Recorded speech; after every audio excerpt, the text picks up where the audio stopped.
Hello, and welcome to the Psychic Stories podcast, encouraging conversations about mental health. Today I'm speaking to Ashley Davis. Ashley works for a charity called Papyrus, supporting suicide prevention, focusing on people under the age of 35. Ashley, hello. Hi, how are you doing? Okay? Good, how are you? I'm not bad, thank you. I'm not bad. I'm finally awake. How is Deepest Darkest Wales? Not in lockdown?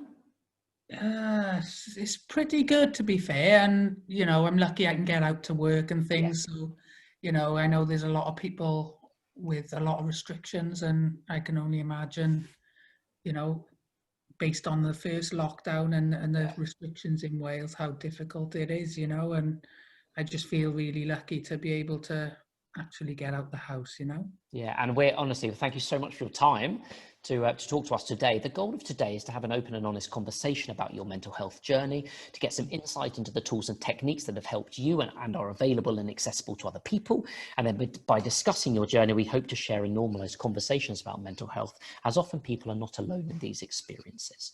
So over to you. We'd love to hear about your mental health journey. Okay, so, life started for me as a young person growing up between Cardiff and the valleys. So, city and the valleys there. So it's a bit of a mix. And, as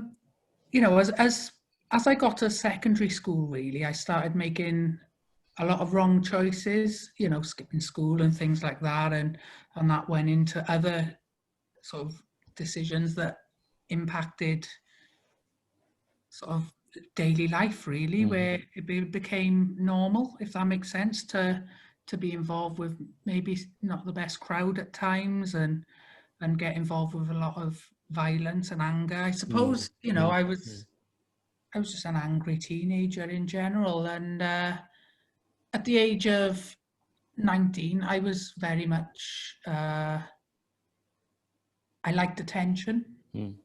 And I finished work one day and went to the pub, had a couple of drinks, and I went home to my mother's house, and I got on a motorbike under the influence of alcohol. And this was, just one of many sort of bad decisions I made. And I crashed. I went to the bottom of the street and come back up, and I crashed into a pillar and broke my neck on my back, and I severed my carotid artery, which was, well, you can't really get much closer to death, and crushed my wrist, and the handlebar went through my legs and things, and I ended up in hospital then for 14 months with a spinal injury, learning to live again, basically. So, and that was at the age of 19. That was at the age of 19, yeah. Wow, so young. A lot of people get away with making these silly decisions, and a lot of people don't. And I was one of the ones who made one too many. So you feel invincible at that age. You feel like you can do anything. It wasn't abnormal for me to have physical conflict on the weekends, and any one of those could have had the same outcome. And I think that's what people don't necessarily realize in the moment. And that experience of, like you said, when you're in hospital for 14 months, like that, I mean, that must have been a kind of an enormous emotional journey. Like you said, like, thinking about what happened, thinking about your, some of the decisions previously that you made, like it sounds like a very, very hugely difficult time. Oh, it was, I will always be grateful to the staff, because the way they brought me out of consciousness and things was second to none. And it made the experience as good as it possibly could be. I woke up, and that's all I could do was blink. I couldn't talk. I was paralyzed from the neck down. My family was told that, if I was to wake up, that I would be in a vegetative state. You must have been terrified. Yeah, well, do you know what I always think? It's not me. I didn't experience that. I experienced the difficulties waking up, but I just think of my family and my friends, and the waiting room, waiting if I was going to wake up. Can you imagine? No, I can't. I really can't. That's So the people keep it focused on me when I tell them, and I'm like, well, to be fair, it's my family experienced it. I was sleeping in intensive care, and my family was going to bed every night wondering, if they would have a son to wake up to. It's and I will forever be like sorry to my parents for that, and my family and my friends, and it's yeah, for me it wasn't a terrible experience until I started getting better, if that makes sense. And I think, like you said, from your parents' perspective, I'm a dad, you're a dad now. Yeah. Like, you can start to really think about that, and the tragedy of the thought of losing a child is just it's unbearable. Well, 20 past 10 on May the 17th, my dad was up in the FA Cup final, Cardiff City, and had the call, and my mum was in bed and heard the crash, and instantly said, that is Ashley, and, brought my 10-year-old sister out, and I'm on the road, a pillar snapped in half. So if you can imagine a pillar that holds a gate up, my neck went straight forward into that corner, and it hit the pillar into next door's garden. So yeah, the impact it had on those people as well, so it's not just me that it affected, and it had a big impact on the village as a whole, to be fair. And because at that time as well, you mentioned you grew up in Cardiff and also the valleys. Like, for the benefits of those listening that don't know in terms of like UK geography, the valleys are villages outside of the towns and cities in South Wales, which previously were big centres for mining. Yeah. But since the 80s, since the mining pits were closed, there's been a huge amount of unemployment. And so how was it growing up there in that context, and then recovering in that context as well? Like, thinking about, okay, what am I going to do now? So growing up, I had very little ambition, and I pick and choose when I went to school. It would be nothing for me to go swimming in the river. We had lovely rivers around the school and things, and it's beautiful countryside, isn't it? Yeah, far better than a maths lesson at the time. Since had to resit all that and realised again in hindsight, what I was missing in school. So yeah, I had no ambition, but do you know what? I wasn't aware that I didn't have any ambition. I just thought, I'm going to grow up, I'm going to get a trade, and that's me. And I think a lot of the people up the valleys do that very successfully, as well. So, I think what it's taught me growing up is that education is really, really helpful. Some people are better with their hands, and they become very successful doing other things.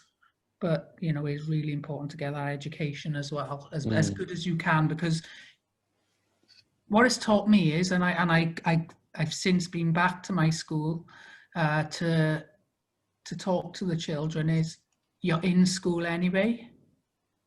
Unless you do skip school, this time is going to pass, so make the most of it. Yeah.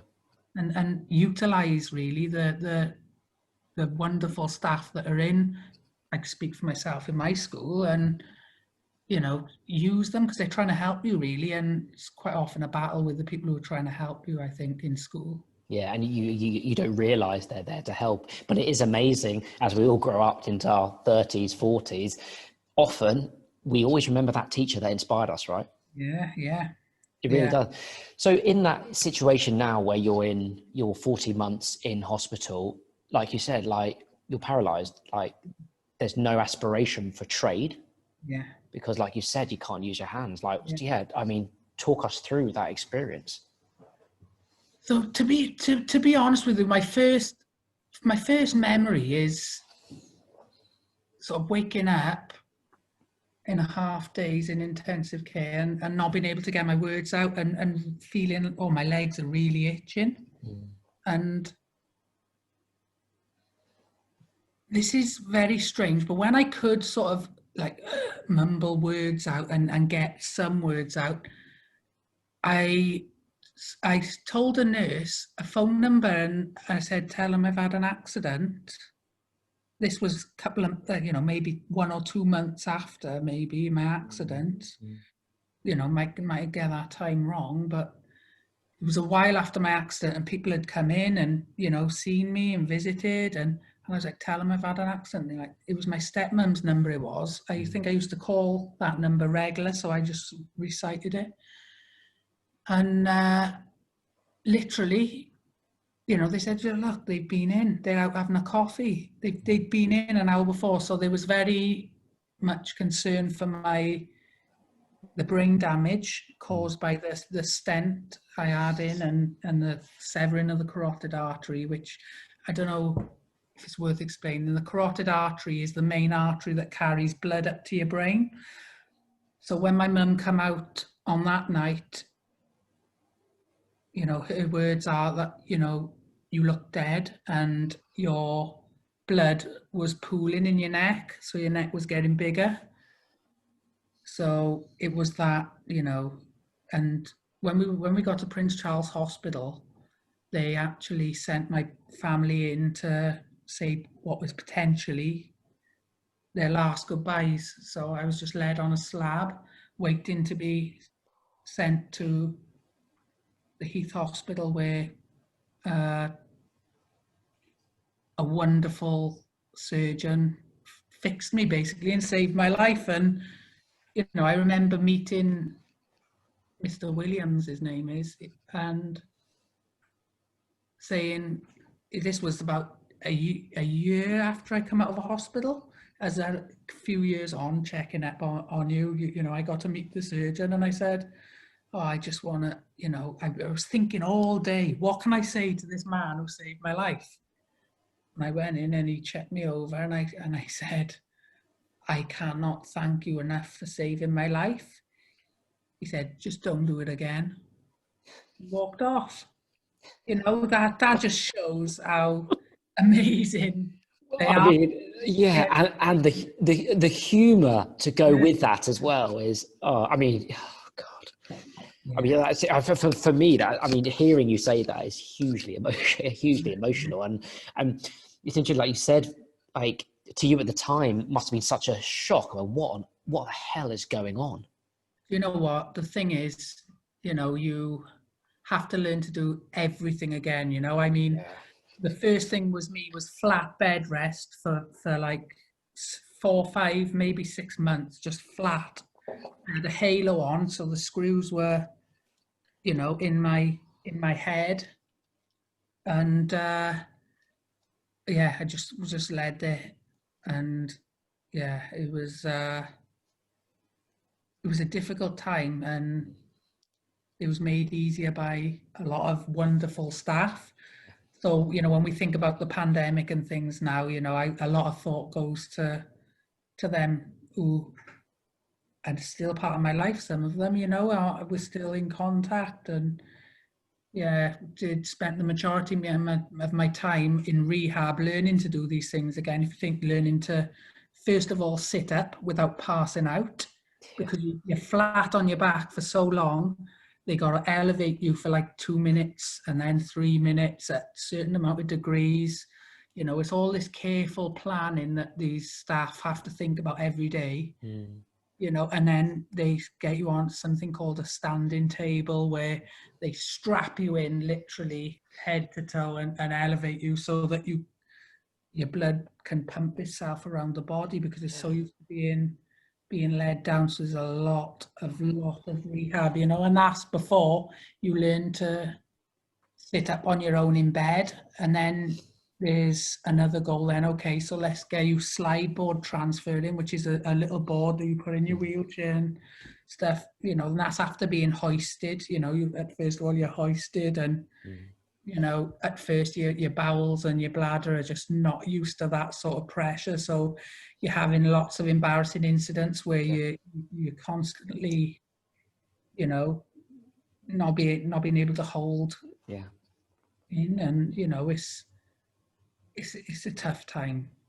And like you said, we can take it with a pinch of salt, the people working on the front line, not just for COVID, but just in hospitals in general. What they do, like you said, is amazing. And, you know, just thinking about what you're saying about breaking down just simple things like getting out of bed in the morning, like actually, the body, in order to do that, does an enormous array of things. But if you don't have the ability to do that at that time, like breaking it down into those steps, and each step I assume was really, really hard.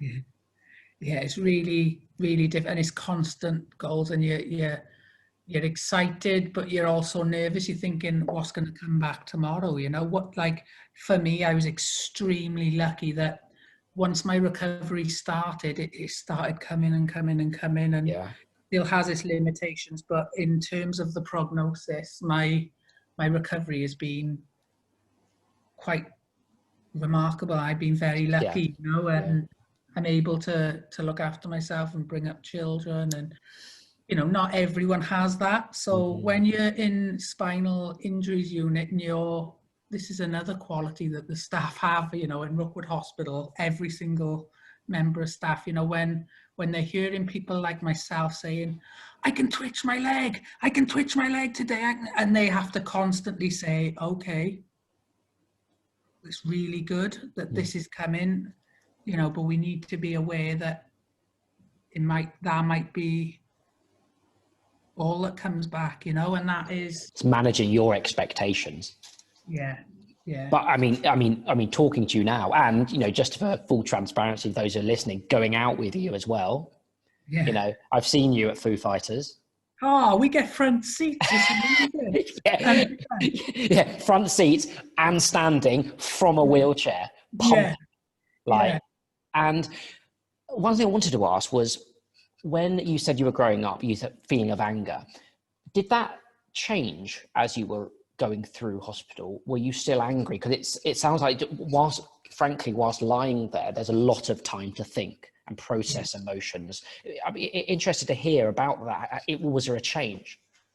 It was a big smack down to earth, if that makes sense. You know, I mean, I'm not going to go into too much detail, but I was a very wild, loose cannon at the time. And I feel that although it was a very difficult time for me and my family brought up, I think my family will agree, and you know, it's my genuine sort of feeling. I couldn't see it at the time, but it was the best thing that ever happened. You know, maybe it could have happened in a different way, and I could have learned certain lessons in a different way, but in terms of right now, I wouldn't change a thing about my life. And I've got to the point where I don't even realize that I'm in a wheelchair. You know, I put my car in the back, I get my daughter in the car seat, and you know, my daughter runs up hills and laughs and says, you can't get me, and things like that. You know what I mean? And it's just part of life. And you know, I'm married to an amazing wife, and she's in a wheelchair as well. So, you know, through being involved with sport and things like that, we met, and it was just amazing. And you know, sport for me changed my life. And I wanted to get into that because I mean, how I first met you was through a mutual friend who's also been on the podcast, Reece Jones. And you were playing wheelchair tennis, and table tennis, right?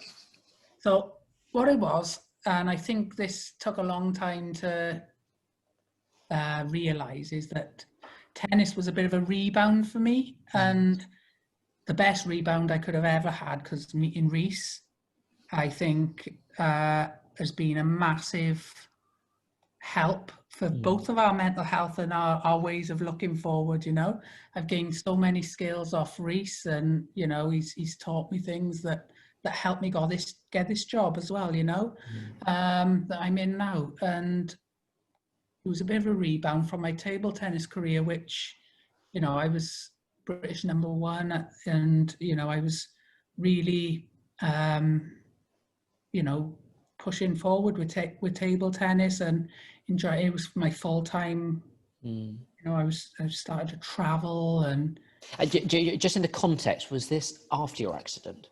After my accident. After, so you had rehab to the point where you were #1 wheelchair table tennis player in England. In my class and overall on the British ranking lists, yeah. So and what was the time between that? So from 19 through to. So in Rookwood, so in 2008, May the 17th, 2008, I had my accident. Yeah.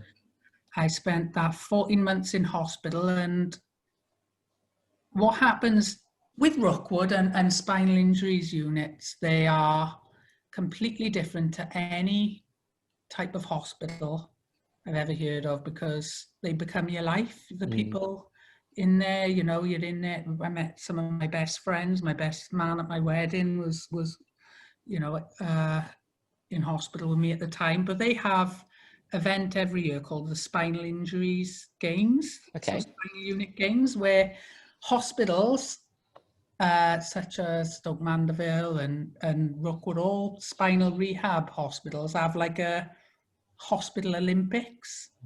Up in Stoke Mandeville, where the original Olympics was. And yeah, was that how the original Paralympics got set up? Yeah. Yes, I remember this. Yes. Yeah. So we went up, and you know, it's a jolly, basically a chance to get away. Yeah. You've got to be in your first year of your injury, and you know, you're all competing. It's really competitive, and the staff come up, and you know, you drink beer. Yeah. You have to play every event you can. You're in there. You're playing archery, your table tennis. Brilliant. And you know, I won the table tennis, and which is a massive achievement. Yeah. You know, because the training that goes in is pretty because that's part of your rehab as well. You know, right. Training and things, and yeah, and I won, and I carried on playing table tennis with Mark, my best man in my wedding, and we kind of got to enjoy it. And a wonderful man, Jim Monkley, MBE, my coach eventually, he was the Welsh coach. He used to come in, give his own time up on a Monday night, if I believe, and coach us all to beat each other up. You know, and we'd compete with the other ward and things like that. And he eventually said, you know, look, he said, you know, do you want to come on board when you've had time to go out and adjust? And I was like, yeah, when is it? I seen medals. So as soon as that sport come in my mind, I thought, I can be someone. And that's the first time that I actually believed in myself, that I could actually do something productive. So it was like a switch that went off in my head, and you know, I became extremely close to Jim, and it was, you know, really good. I remember Sarah Head, this girl, lovely girl, who was a bronze medalist in London 2012. I remember she come in the ward and said, oh, you know, here's my European Championship medal. And you know, that was a highlight moment for me, where I thought, yeah, I'm gonna get some international medals and things like that. And yeah, it was just a massive turning point for me, which is, you know, that gave me a goal. And I was smoking weed and things, even in hospital, after collapsing my lung as well and things like that. I was still smoking that weed, but all that stopped, and my focus, it was just like tunnel vision, just switched on. I thought, that's where I want to be. And it's interesting you say that. It's that tunnel vision switches on. It's like something very powerful. I mean, obviously very powerful, but when you start to believe yourself, it's like everything starts to align, and you can start to think clearly about how I'm going to achieve this. And did you look back and think, God, I didn't believe in myself previously, but my word, I'm looking forward now?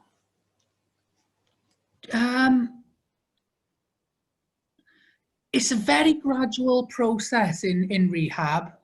So I got to the point where I was around people who are in the same situation as myself, and I could dive into so much on this. So if there's anything I need to clarify more on, please, ring me in, because, you're not any different to anybody else. Yeah. When you're all in wheelchairs, like robot wars going around the ward, smashing into each other, laughing. Yeah. And that's what it was. And we was normal. And the scariest point for me was when it was time to think about leaving and living real life.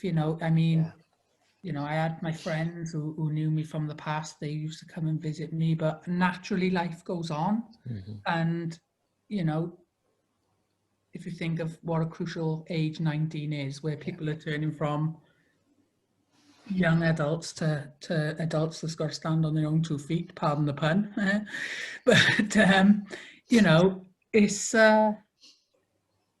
it was a key point, and everyone was starting to go off to work, and I got quite angry around that point where I was thinking, do you know what? I would be there for you, coming in and visiting and things. And that's when my anger started coming back. So I was thinking, people are leaving me, like my friends are leaving me, but it wasn't the case at all. They were still coming in. It's just, I might not have seen them in between that amount of time anyway. It was just normal life, but it took me a lot of time to understand that. And there was a lot of confusion, but when I left hospital, that was when my mental health really struggled. So I was 19. I'd never lived on my own before in my entire life. My dad used to come in every single day in Rookwood. My mum used to come in regularly on weekly visits when she could, because she was working and lived up the valleys. It was a lot further. All that support was there, and the nurses around me, all of a sudden it's gone. I found myself, my mum was really upset, when I said I'm going to be moving out on my own after Rookwood, because it's what I need to do. Which is maybe for you an easy decision, but hearing it from the outside, it's a hugely brave decision. Yeah, I knew it had to happen like that, and I'm not sure what was telling me in my mind, but it just happened, and I was like, do you know what? I'm gonna live on my own. Part of me may have thought, it's an easy way to get a house, maybe. I'm not sure. It's a lot of, it's quite a blur, but I found myself in a 1-bedroom flat down Splot on my own. I had a PA for 30 hours to help me. I had a wonderful social worker who helped me no end. She was so supportive, you wouldn't believe. And I wouldn't have been able to do it without her, to be honest with you. So that again is credit to the lots of wonderful staff, and OTs as well. My occupational therapists were coming out. What do you need to be able to cope on your own? I couldn't drive. I was 19, and I decided to live in Splot, which is away from my family. The hospital advised maybe I wait for somewhere nearer. I was like, no, I need to do this. So I took the first, if you imagine, 21 just turned, but I think I was still 19 in my mind, because I was coming out of hospital. So my life had been on pause, and I see this brand new apartment, my eyes lit up. I was like, yeah, I want it. But that was the most lonely I've ever been. I employed a few friends as my PA. And just for clarification, a PA is? A personal assistant. Oh, so actually a personal assistant to support you in your day-to-day life. Support me in my day-to-day life, and mainly because I never lived on my own, and I had no transport, and So I got out of hospital and I was in this 1-bedroom flat, and those PA hours meant everything to me. And then with friends and employing friends, there's a lot of difficulties there because I wanted them to stay longer than their hours, and they were like, I gotta go, which is understandable. Yeah. But every time they left, I was in this 1-bedroom apartment, and yeah, I just couldn't wait to get to go to bed to get the day done, because it was a very lonely time for me. And I remember one night, that's when suicide did cross my mind.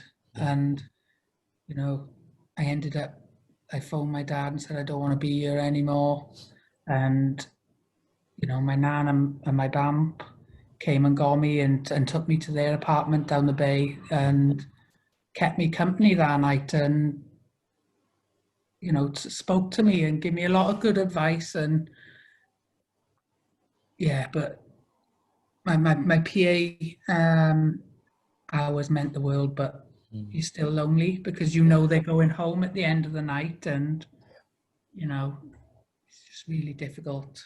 Yeah, I can't even imagine how difficult that was. Yeah, and you're still trying to figure yourself out. You're nervous to go out because it's out in the big bad world in a wheelchair on your own. Yeah, so I don't know if you've got any questions on that sort of time, because that for me was more difficult than waking up.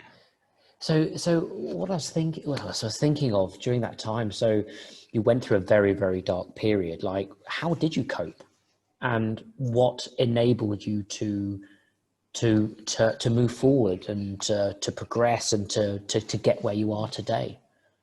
So the occasional night out helped when all the boys said, right, we'll get Ash out tonight.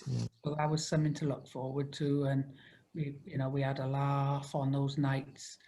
My mum used to come down every Wednesday, and quite cheekily, although I had a PA, I used that time to have a social, basically, rather than get my friend to clean my flat. So my mum used to come and clean my flat on a Wednesday, and I think that was an anchor for me. So, okay, it's lonely. I'm unlikely to see anybody for a couple of days. But Wednesday, my mum's coming down. She used to spend the day down. She'd clean my flat, from top to bottom. She'd spend the day. But again, when it come time to write, I'm going to go now, Ash. It was almost a feeling of like, don't leave me. Yeah. Especially from a mum to a son, just don't leave me. Yeah, I never said that to her because, again, there was a lot of the stigma that we try to reduce these days on talking about your struggles. So, I still probably think to this day, my mum, I was protecting my mum because she'd been through enough. So, and... So actually you didn't talk about what was going on in your head that widely? No. Because I was Ashley, this popularish guy, everyone was talking about what a hero, pulling through this difficult thing. They couldn't believe I was still alive and all this. And I wanted to keep up that kind of bravado for everyone else. But then in those 4 walls, I think that's the darkest time of my life. That's when I was thinking, am I gonna do this? I was constantly on the phone to Jim, who became my coach. When can I come in? When can I come in and train? Because I needed to get that, something back. And he was like, very, very wise in terms of, how to deal with spinal injury. And he's like, you need time. The time will come and I'll give you a call. You know, I'm here if you need a chat, but I'll give you a call when you're ready, when you're ready, when you've settled out a bit. And it's only now, whereas I used to see that as maybe, oh, they don't want me. Yeah. So actually there was a lot of like talk going on in your head, which might not necessarily be true at all. If you're in that room, telly was nothing I was interested in. I used to be, but I couldn't. I thought, well, there's no point sitting watching telly because I'm still on my own. I'm still, you know, when I think then the moment Jim phoned me and said, do you want to come in and do a Monday morning? That was another anchor and another something to look forward to. So I knew on a Monday I would have a morning of table tennis, and then on the Wednesday then would be the day my mum comes up.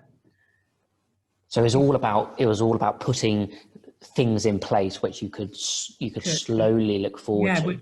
Which now I look at it, and you know, I help others highlight, you know, things like anchors and goals to sort of reach for. They were my little mini saviors, if that makes sense.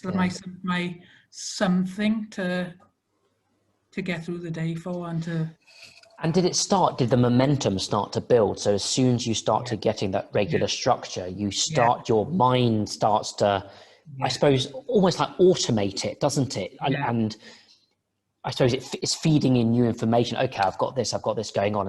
And and perhaps the question to you is, did you start to feel more so hopeful? Very, very much so. I mean, as soon as that Monday went in, I said, when can I come in next? And Jim was like, we'll stick to Monday mornings for now, and then we'll build it up slowly. You know, you can't go full time straight away. And I was like, okay, I'll come in and pick up balls then. Okay.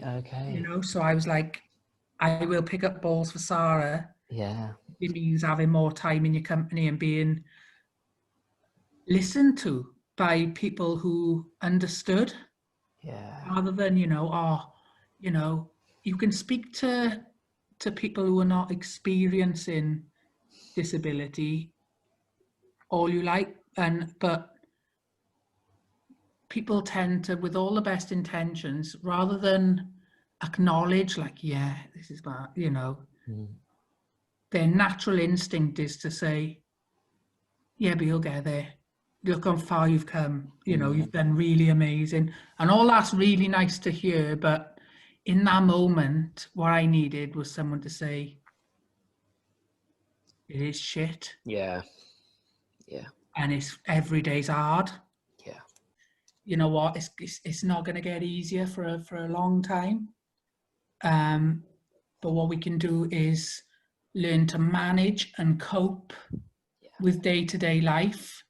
Things will get easier, you know, even simple things like going to the toilet. You'll find ways to go to the toilet easier. You'll find ways that, certain things that you eat and drink make it easier for yourself, you know? Yeah. And having that, someone who's kind of been there, did help me. And, you know, I'll be forever grateful for that to Jim, really, and, you know, to Sarah and to my good friend Vaughan, who were all in the same situation as myself, so I could relate.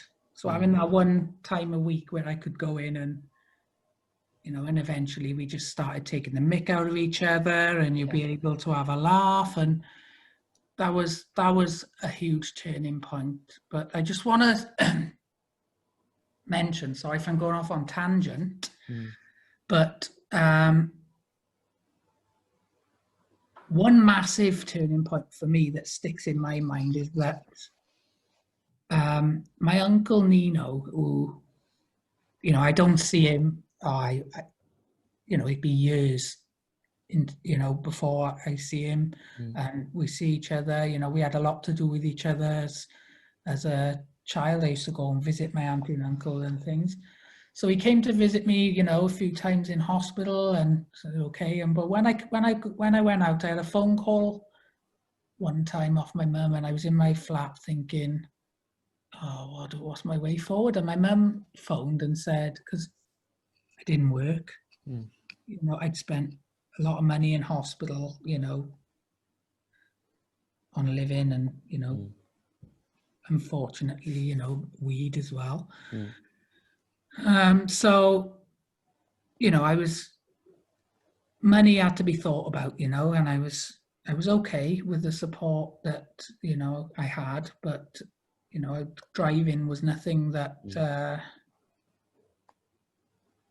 had come into my mind. But my mum phoned me and said, hi Ash, I just had a phone call off my auntie Manda, which is her sister, and she said that, you know, book driving lessons, as many as you need, and get through your test.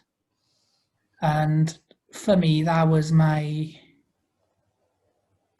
way forward. You know, and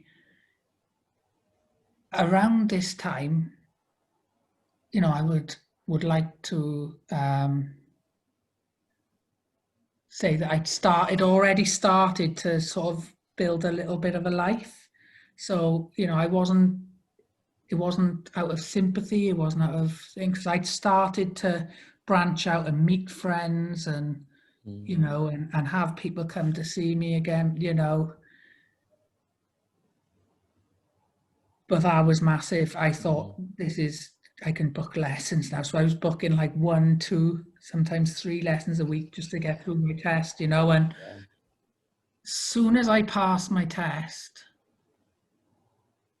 my life changed. I was in training regular then, and, you know, I was out and about. I was able to go and visit. It was like having my legs back again, in a way. It must be hugely liberating, just the thought of what you could do that wasn't just in the confines of where you could take your wheelchair to, right? Yeah. Unbelievable difference. And, you know, I was really good friends with someone, you know, a girl, I won't mention any names, but who was coming down on the train and seeing me and keeping me company. And, you know, I feel quite guilty because as soon as I could drive, I kind of forgot all the people who were there. But it was such a freedom moment for me when I could get in my car and go. For me, that's when my life started again. You know, and Splot, and now that 1-bedroom little flat became a memory then, because I was never in there. I went in there to sleep, and I was out and about everywhere, and had that freedom. And from there as well, because I just want to, you know, I want to kind of almost like zoom fast forward to where you are now as well. Like, you know, tell us about your life now. Like, so you're now mid-30s? 31 or 32, I can't. Oh, not even mid. Yeah, you're younger than me. 31 or 32. So you're 12 years, 13 years. And where are you now? Like, you know, tell us how. I left sport for reasons that I would, you know, I'm not going to go into, but, you know, it was an amazing part of my life, but things had to move on. And this again was something I just knew in my mind. So I met Becky, who was in hospital at the time. So eventually sort of married Becky. Now we've got a little daughter, and life couldn't be better. You know, I'm working as a suicide prevention advisor for Papyrus, and, you know, I love my life. Yeah, which is amazing to hear. So to me now, I'm at where I want to be, if that makes sense. Yeah. So you're content. Yeah, if somebody had told me when I was in that flat that life would be like this, I would have said no chance. absolutely no chance. But, you know, I'm here. So, you know, it's, so what I've learned, which helps me in my role now, is that we may see, so, you know, people may have seen the potential and like, he can do this, he's got this, but it's about little goals. And those anchors, like you really nicely put it. Anchors, you get to the first anchor and then you get to the second anchor, and that opens up more doors. Because, you know, if someone said to me on day one of being discharged from hospital, but it's okay because one day you'll be married with kids. I was thinking, well, to be honest with you, don't know if that's going to be possible. I don't know if I'm going to be able to cope on my own. I don't know whether there was so many little things. So where's if someone said, there's too much. If you left hospital and said you're going to be married with kids, you're like, I mean, the journey to that is overwhelming. And it's involved a lot of hope, because I've always been hopeful that things can change, and I think that is such a powerful word, is hope. And you know, meeting a lot of the right people. The first one being Jim Monkley, who I can't speak highly enough about. Meeting my wife, you know, do you know what, right? I remember saying, right, this is crazy. I remember saying, never meet someone in a wheelchair. Imagine how hard work that would be. Two people in a wheelchair clinking about everywhere around the house. I said, imagine having to put that chair. I remember saying these things. Imagine having to put someone else's chair in your boot. Yeah. And 6 months later, I'm stood in the freezing cold ice winter, this horrific winter, putting my wife to be at the time, chair in my boot, thinking, why have I done this? Honest to God, it was, you know, but I wouldn't change it. I wouldn't change anything about it, you know. I mean, I can say to Becky, oh, you're being lazy. Or she can say to me, you're being lazy. That's something you can't get. So I think, you know, I don't see the chair now, whereas perhaps I was quite judgmental myself. Yeah. I'm not a girlfriend in a wheelchair. Yeah. You're mad. One's bad enough. Yeah. You know, but can be done. And, you know, I think as a family, we do a lot more than perhaps some able-bodied families. And you've certainly, from hanging out with you both, like you've both got such a kind of joy, joy of life. It's just like, no, we're going to do that. I just remember, and you know, being in that Foo Fighters concert and leaving you and Becky at the bar, like me and Reese had enough. Like you and Becky drunk us under the table. And you were like, no, don't worry. You guys go home. We're going home when we want to. And I remember just leaving you there. And, you know, I think calling you in the morning, and you and Becky waking up very, very hungover, but just like, we had a bloody good night. It was good.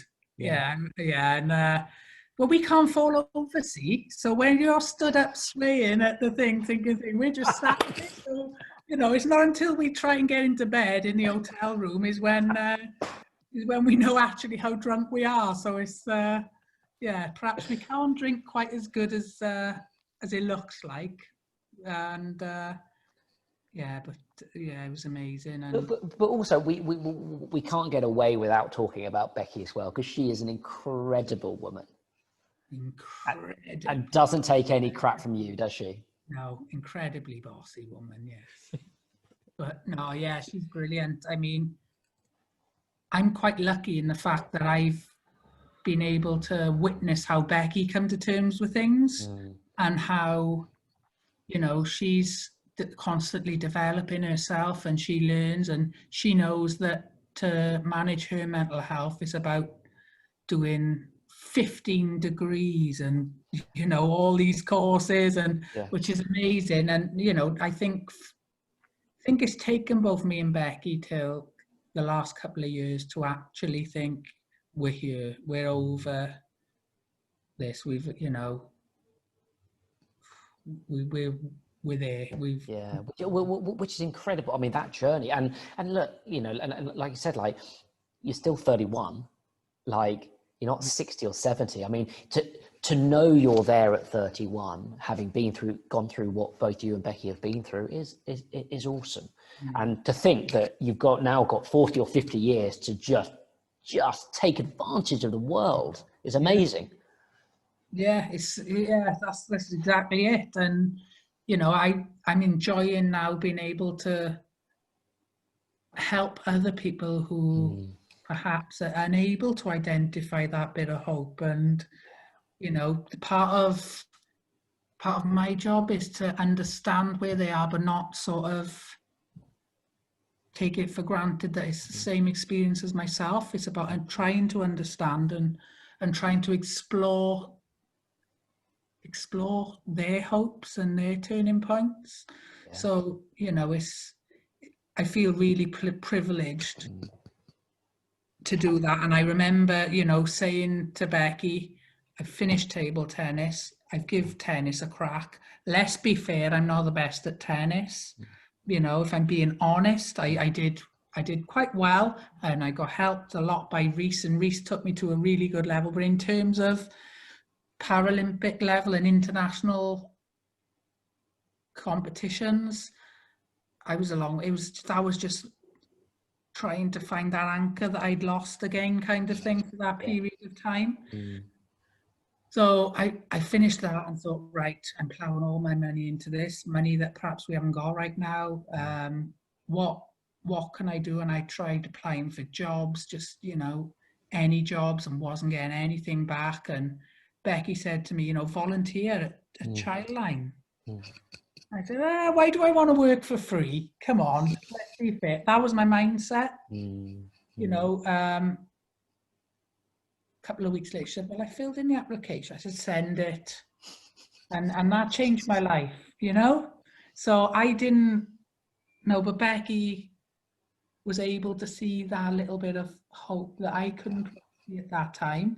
And Becky being Becky, you know, she takes over a lot of things, which is good sometimes, but she filled in and it changed my life, because that's when I thought I can really help people here. It's interesting what you say about giving other people hope, because you've talked a lot about the people around you who have supported you. Yeah. And it seems from my perspective, and you may or may not agree, that actually you're now the person who is giving other people hope as well. So in some respects, someone else who is at the center of a very, very dark time is being supported. You're that person who, if they ever talk about it to their friends, family, on a podcast, whatever, they will say, you know, you talk about your coach, Jim, they'll say, Ash helped me through this. Yeah. And that is, I mean, what a powerful thing to do. He sadly passed away now. And, you know, it's,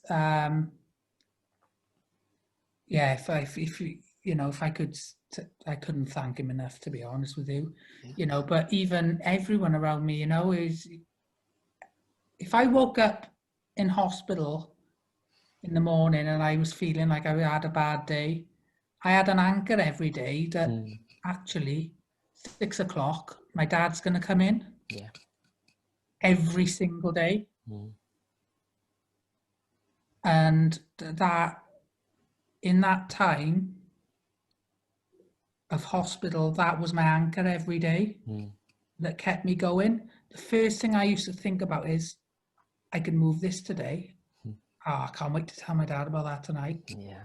You know what I mean? Something to look forward to. So, you know, part of what I do now is try and, even with everyone I speak to, is talk about what they're struggling with and say, you know, what about this, you know? And actually, like, these things, like we talk about, especially in mental health, you talk about therapists, psychiatrists, any other paid support, which is very, very important in very difficult times. But being a good friend to someone, and like we talk about a sidekick, being a sidekick to someone. Reese sounds like your sidekick Jim sounds like your sidekick. Like there's someone there who will have the hard conversations with you, and it doesn't cost anything. That's the other thing as well. Like it's very important to pay for mental health support when you need it, and recognize that. But there's so much you can do in that gap, which is free. And often it just requires a bit of time and a bit of thinking. Okay, my life is okay. Who might need some support? And especially during lockdown as well, a lot of people are on their own, and actually just giving them that call and having a chat can, you know, it can make their day. You can provide them with an anchor and hope that, like you said, was so powerful for you.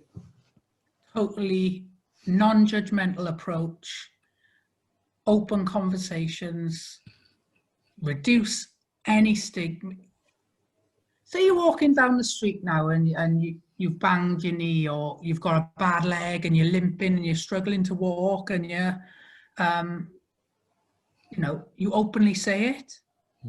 Oh, I'm really struggling to walk. I've hit my knee and it's frigging killing me. Like, why can't mental health be like that? Think how different life would be, and suicidal thoughts and feelings are not always linked to mental health. It's, you know, it can be situational or an array of other things going on. But imagine being able to walk down the street and say, do you know what? I had a thought about suicide last night. And somebody not freezing up, not being like, how can I support, which is understandable. Imagine if they just turned around and said, what was going on for you last night? Okay, so did you think about acting on these thoughts? Are you feeling safe? Okay, so what support do you feel you need? Because, you know, I'm here to support. Completely non-judgmental. That's it. It's support, not judge, is it? We're here to support you, not judge you. Yeah. And I think that's an amazing thing to conclude on as well. Like that, having those conversations and not being afraid to do that, and also not being afraid to get it wrong. If someone does say, I've had a suicidal thought last night, or having suicidal thoughts in general, you know, not to normalize it in terms of, don't brush over it, acknowledge it. Okay, I understand this is really difficult for you. You know, what are you feeling right now? Exactly. How is that making you feel? Give that safe space. And once you can acknowledge how somebody's feeling, then, you know, work can be done. You know, I know it as a friend and as a concerned person, it may not be their sole responsibility, but if they can explore what's going to help you. And just to highlight the stigma, sorry to interrupt again. No, please do. But just to highlight the stigma, how often do you hear about deaths from cancer and things like that? It's every day, isn't it? It's talked about. Suicide is the biggest killer in under 35s, in male and female, out of everything. And it, you know, staggering. Very rarely talked about. It's getting slightly better, but it needs to get to that point where it's daily talk, because it's happening in daily life. But also, not only that it needs to be talked about, but we need to understand why people are feeling this way, and are there things underpinning it? Lack of hope, lack of opportunity, lack of livelihood, whatever it is that we're fundamentally getting wrong as a society. That you can identify a theme if it's not heard of, and if it's not talked about. Yeah, absolutely. And what's brilliant at the moment is that there is a lot of more conversation around mental health. I still think that the people who do talk about it, like yourself today, they're still few and far between. There are people who will say they talk about it, but actually they're not talking about it. And it's not saying that they should talk about it, but perhaps they're not ready. But I think what's amazing having a conversation with you today, Ash, and like not only a fascinating, insightful conversation, but a truly inspirational story and a truly inspirational journey, and showing people that actually, you know, talking about how you're feeling and acknowledging you're doing in safe, supported, non-judgmental spaces is incredibly powerful, and perhaps something that at the moment in society, we, maybe in British society, we lost, but we can get it back. Yeah. And it's about knowing whether you have talked about it. So if you're telling somebody, if you're feeling maybe suicidal or, other struggles in your mind, and you've told somebody that you're really struggling at the moment, it's about encouraging people to be more specific when they open up as well. Yeah. So, oh yeah, I've talked about it to people. Okay, have you talked about your suicidal thoughts perhaps? Oh no, but she knows I'm struggling. Okay, but the only way somebody can fully support you is if you fully open and specific about what you mean. Yeah. Things like, I don't want to be here anymore. Does that mean I don't want to be here in the house? I don't want to be here in my job. Does that mean you don't want to be here in general and you're thinking about suicide? There's a lot of work that needs to be done. And often those questions don't have answers, but it's something to think about, and it makes you, I suppose, enables you to help put things in perspective. So a question of, do I want to be here anymore, is okay. There's a huge array of answers, but actually the reason is and a reason might be, I do not want to be on this earth anymore. But another reason might be, I want to escape the situation. Yeah. And if we can identify the different underlying feelings and thoughts behind that as well, then, like you said, the prevention of suicide like you said, the broadest killer of under 35s, male and female, in the UK. Yeah. And, what I will say is, if I could give a shout out, is if people who are listening today are struggling with thoughts of suicide, we're open, at Papyrus. Their hope line is open from 9 a.m. till 12 midnight, 0800 068 4141. I can perhaps send you some leaflets and things out if you would be able to raise. Absolutely. And also, just to say, we as Sidekick support Papyrus's work, and we support it so much that on our free non-profit app, if you go into your toolkit, you will see a button that says urgent support, and one of the organizations listed there is Papyrus. So you could go there, that number that Ash just said, you can click on that, it'll open straight on your phone, and you can start a conversation to people like Ash who have the knowledge, the experience and the specialism to be able to support you. And if you feel unable to talk on the phone, we have, text service as well. Okay. And, that's something, maybe a stepping stone and that little anchor that we talked about to open that conversation. So I think, it's really important to get it out there. Completely agree. Ash, thank you so much for your time. Honestly, an inspiring story. No problem. Take care. Thanks for having me. Okay. Absolute pleasure. And thank you so much to everyone listening. You can subscribe to us on most major podcast platforms, YouTube, Spotify, Apple Podcasts. Just search for Psychic Community or Psychic Stories and we'll pop up. And please do give us a rating if you like the show. Ash, thanks so much again. Take care. Cheers.